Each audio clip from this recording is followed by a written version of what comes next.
Hello tout le monde et bienvenue sur Potter Addicted Collection. Ça faisait un petit moment que j'avais pas publié, de vidéo, mais voilà. Aujourd'hui, je vais vous parler plus de la partie Harry Potter que de la partie collection. C'est parti. Donc on va commencer avec les dernières pop que j'ai reçues. Donc je vous parlais des dernières, donc Funko Pop Harry Potter, vous vous doutez, je vais y arriver aujourd'hui, desquelles il s'agit. Donc il s'agit bien sûr de Ron et de Ginny, version Quidditch. Donc, la deuxième pop de Ginny version Quidditch, donc là en action sur son balai. Donc elle est sur son petit socle, donc elle est juste magnifique. Rien que dans la boîte je la voyais, elle était... je tombe amoureuse de cette pop. Donc là vous la voyez sans le socle, voilà le socle. Donc on peut la faire tenir dessus. Donc c'est pas, j'avoue que c'est pas stable. Faut que je trouve comment faire. Voilà, pour la remettre correctement. C'est pas stable quoi. On dirait que ses cheveux ils brillent et tout dans la nuit. Là il y a le petit soif, il y a même le petit blason de Gryffondor, enfin... avec son nom dessus, le petit blason de Poudlard sur le soif, enfin... vous voyez pas très bien, c'est dommage. Allez, fais-toi le petit focus. Bon. Il veut pas. Je suis désolée. Donc voilà pour la petite Ginny sur son balai. Donc, la deuxième, Ron. Il est juste magnifique également. Donc ils les ont rajoutés à la collection, à la série 2. Donc vous avez Ginny et Ron en plus. Donc voilà, petit Ron sur son socle. Il a un petit peu le teint jaune maintenant. Voilà. Avec son petit balai. Juste magnifique. Franchement, les détails de ces pops sont juste mais à tomber quoi. Avec son casque de gardien. Et donc on a le petit socle également.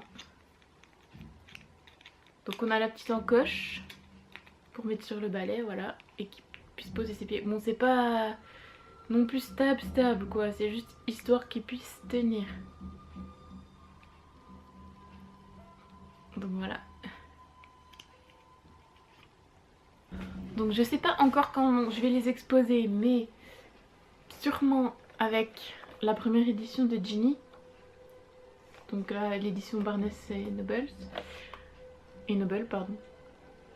Donc sa première version Quidditch, qui celle-ci n'est pas en action. Et puis avec la Harry version Quidditch également, donc sur son petit socle. À la base je voulais pas les ouvrir, mais je me dis ça peut rendre super beau, super bien en mettant en scène vraiment le côté Quidditch. Donc pourquoi pas, à voir. Je vous montrerai certainement plus tard comment je les aurai exposés. Donc hop, je suis en train de voir qu'il est trop tard. Ne veut plus faire partie du décor, n'est-ce pas? Bref. Ensuite, mon chéri m'a trouvé, mais on s'y attendait pas du tout. Je ne savais même pas qu'il allait sortir, alors que je guette toutes les sorties Harry Potter. Je suis assez sur assez de groupes Facebook pour être au courant. Mais là, on ne savait pas. Donc, il l'a trouvé hier. Tadam! Ça s'appelle Harry Potter, le livre des enluminures. 80 scènes cultes de la saga cinématographique à colorier. Donc autant vous dire que je vais pas le colorier pardon. Et bon, si vous voulez pas vous spoiler, regardez pas. Mais ce sont des dessins donc juste à colorier inédits.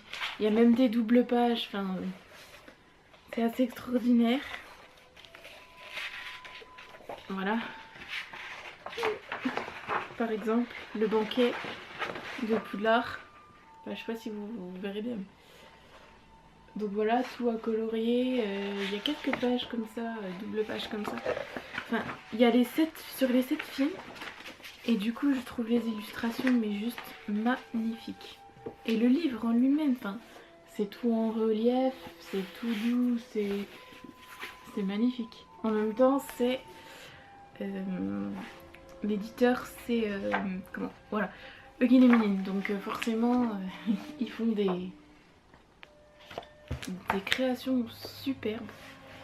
Donc par exemple Sirius Black, bon je vais pas toutes vous les montrer, il y en a 80 mais autant dire que franchement il vaut largement le coup.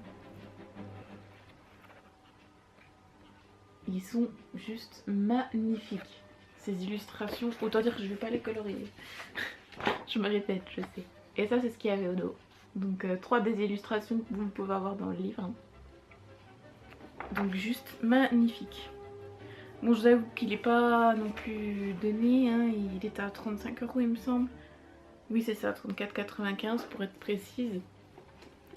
Mais il vaut vraiment le coup, franchement il vaut vraiment le coup.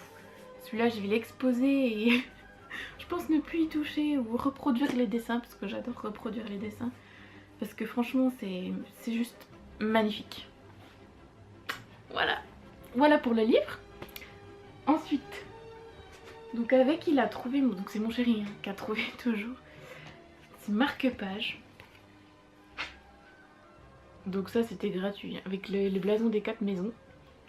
Et derrière l'édition des 20 ans du premier tome. Ils vont sortir d'ailleurs le deuxième tome de la même manière.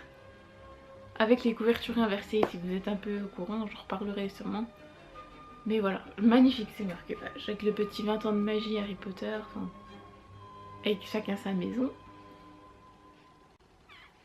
Je vous laisse deviner la mienne si c'est pas encore le cas, si vous n'avez pas encore trouvé. Ensuite j'ai commandé ça, oui je sais c'est le mal, c'est pas bien, mais c'est pas collector du tout, mais je le trouve magnifique et je trouve qu'il il mérite d'être montré. Après c'est une petite breloque hein, sur AliExpress, donc oui forcément c'est du faux, mais un bracelet avec toutes les Horcruxes. Donc il m'est trop grand, mais il fait bling bling. Mais j'ai juste adoré la façon dont c'est représenté. Donc on a le petit médaillon de Serpentard. Pas le médaillon, mais le motif du petit médaillon. Voilà, et bah disons c'était long. Voilà le petit motif du petit médaillon. On a la petite coupe de Poufsouffle.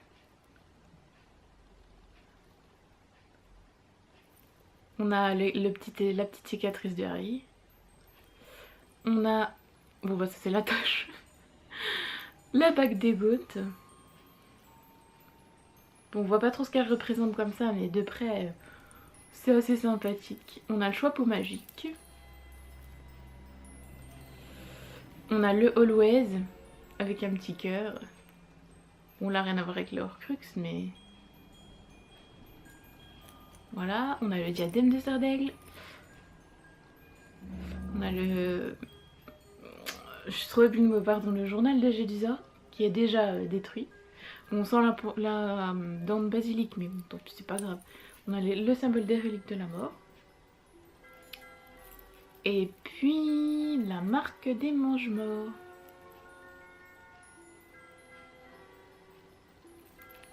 Moi je trouve ça vraiment super sympa comme représentation. Ah j'ai oublié le petit vif d'or qui est ici.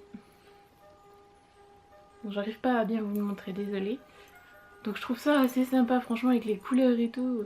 C'est une breloque hein, c'est rien du tout mais je trouve ça assez sympa.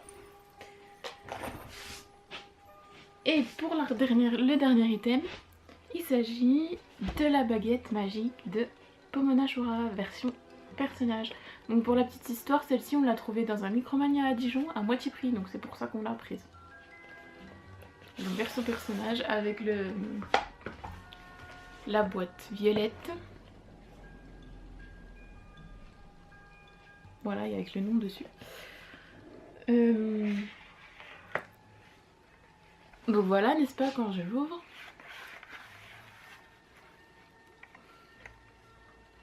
Donc voilà la baguette de Pomona Shura. Elle est assez lourde, je vous avoue. Et elle est assez longue. Donc elle est assez simple, hein, mais je la trouve sympathique. Voilà, c'est une baguette quoi. Mais elle est super sympa. Donc voilà. N'hésitez pas à me dire quel item était votre préféré, donc soit les pops, soit le reste. Donc pour ma part, j'adore le livre. Je vous le remontre un peu. Allez hop, c'est cadeau. Je rigole. Je suis dans un endroit si mieux. Donc voilà, franchement magnifique. Les pops sont magnifiques aussi. Et il va bientôt y avoir la série 3. Donc en Harry, Ron et Hermione version herbologie, en Ginny avec le journal de Jedusor.